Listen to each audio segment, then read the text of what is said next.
Bonjour à tous, nouvelle vidéo aujourd'hui. Je suis super content de faire cette vidéo parce que c'est le début d'un nouveau projet que je vais vous dévoiler tout de suite. Ceux qui sont déjà abonnés sur Facebook et Instagram sont déjà au courant. Donc les autres, allez vous abonner très vite à Facebook et Instagram. Ça vous permet d'avoir des infos en avance parce que je partage du contenu qui est en décalé après sur YouTube. Sur YouTube, je vous invite aussi, s'il vous plaît, tous à vous abonner, à liker les vidéos. C'est gratuit, ça vous engage à absolument rien et moi, ça m'aide vraiment énormément. Petite intro et je vous dévoile le projet.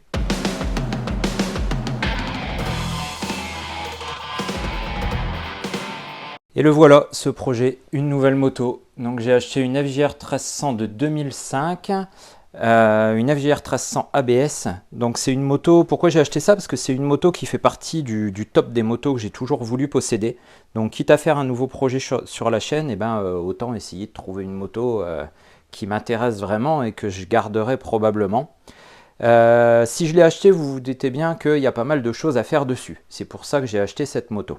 Donc il va y avoir plein de vidéos qui vont arriver pour parler de cette moto. L'objectif en fait c'est de faire un petit peu ce que j'avais fait avec la playlist de l'YBR 125 si vous l'avez suivi. C'est que je vais tout refaire sur la moto, je vais lui faire un entretien super complet pour la remettre nickel. Et je vais faire soit des petites vidéos, un peu vlog, si jamais il y a des choses où voilà, je montre ce que je fais, mais il n'y a pas forcément d'intérêt à faire un tuto.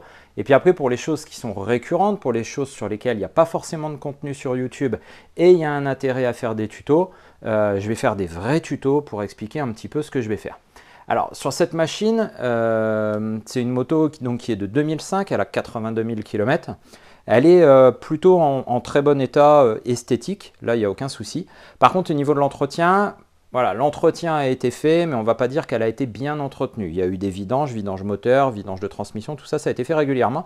Mais après, le reste, à mes yeux, à mon sens, ça n'a pas été fait comme il faut. Il manque quand même pas mal de choses. Ce qui m'a permis de la toucher à un tarif intéressant. Et puis maintenant, il y a plein de trucs à faire dessus. Alors, je vais vous faire un petit tour de la moto et puis je vais vous montrer un petit peu ce que je vais faire sur cette machine. Alors, si on va d'avant en arrière, qu'est-ce qu'on va faire? Donc déjà, je vais m'attaquer à la fourche. Donc la fourche, elle a pas de, il n'y a pas de fuite. Hein. J'ai pas... Voilà, il y a des petites traces, mais c'est pas méchant, mais je pense qu'elle n'a pas été entretenue depuis un moment. Donc je vais lui faire une vidange, je vais la démonter complètement, je vais la nettoyer, je vais en profiter pour changer les joints spi, les caches-poussières, et puis retrouver une fourche qui a un parfait état de fonctionnement. Au niveau des freins, c'est pareil, les plaquettes sont en fin de vie aussi bien à l'avant qu'à l'arrière. Donc on va en profiter pour bien nettoyer les étriers, on va remplacer les plaquettes de frein. J'ai mesuré les disques à l'avant, ils sont en dessous de la cote minimum, donc on va remplacer aussi les disques. Les pneus, on est sur du Pilot Rod 4 GT, mais du Pilot Rod 4 GT en fin de vie comme vous pouvez le constater. Donc évidemment, on va les remplacer. Et puis vous vous doutez bien, si vous regardez mes vidéos régulièrement, qu'ils vont être remplacés par des pilotes Rod 6 GT.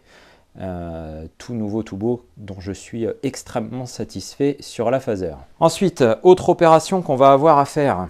Donc cette moto, je vous ai dit qu'elle avait 82 000 km. Le jeu aux soupapes a été fait lorsque la moto avait 40 000 km. Donc là, il est à refaire à 80 000. Et à 80 000 sur les FJR 1300, il y a une précaution qui est plutôt intéressante à prendre. C'est de refaire le jeu aux soupapes, bien évidemment. Mais c'est aussi de changer la chaîne de distribution et changer le tendeur de distribution. Parce qu'il y a des soucis récurrents de casse de tendeur de distribution. Et il y a quelques soucis aussi de casse de chaîne. Donc la chaîne, ce n'est pas quelque chose qui coûte très cher. La chaîne de distribution, ça coûte une soixantaine d'euros. Donc pendant que je suis en train de faire le jeu aux soupapes, comme je change le tendeur, je vais changer la chaîne aussi par sécurité. Ensuite, on va refaire vidange, évidemment, vidange de transmission, vidange moteur, on va changer tous les filtres, on va changer les bougies. Je vais changer le liquide de frein à l'avant, à l'arrière. On va faire un diagnostic de l'ABS, parce qu'il y a un petit outil qui existe chez Yamaha qui nous permet de faire le diagnostic de l'ABS, vérifier le bon fonctionnement de l'ABS.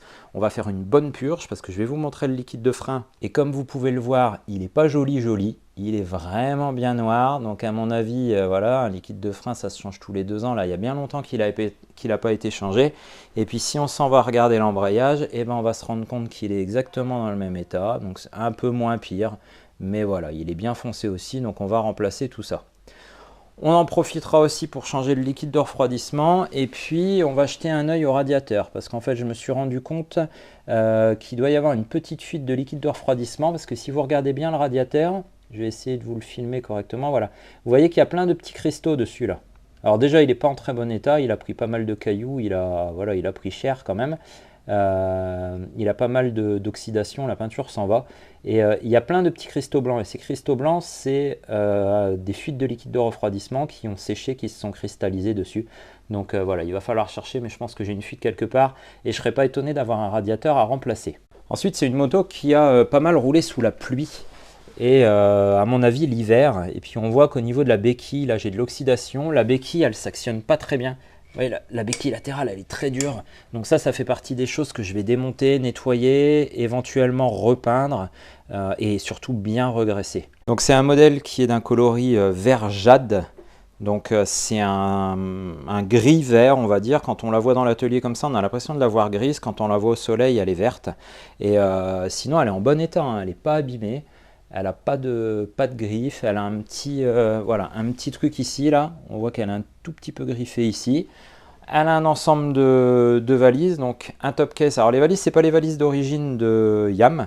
Je pense que le précédent propriétaire l'avait acheté sans les valises et il l'a rééquipé de 2 valises Shad et un top case JV. Elle a eu que 2 propriétaires cette moto, c'est ça qui me plaisait bien aussi, c'est que depuis 2005 elle a eu que 2 propriétaires et le précédent propriétaire à qui je l'ai acheté l'a possédé depuis 10 ans et il avait fait 50 000 km avec. Voilà pour la présentation de ce projet, la présentation de la FJR 1300. Donc voilà, abonnez-vous, suivez les vidéos, tous ceux qui sont intéressés par la mécanique pour découvrir ce qui va être fait dessus, ceux qui sont aussi intéressés, qui possèdent une FJR et qui ont besoin d'aide pour faire leur entretien, il y aura la playlist. Vous allez voir que les vidéos vont arriver dans les semaines et les mois à venir. Donc je ne vais pas faire que travailler sur la FJR, hein, donc sur les semaines et mois à venir, donc ça va venir progressivement. Il y aura peut-être d'autres vidéos différentes qui vont sortir entre deux. Mais en tout cas, tout ce qui concerne la FJR sera dans la playlist entretien de la FJR 1300. Donc restez bien connectés et je vous dis à très bientôt.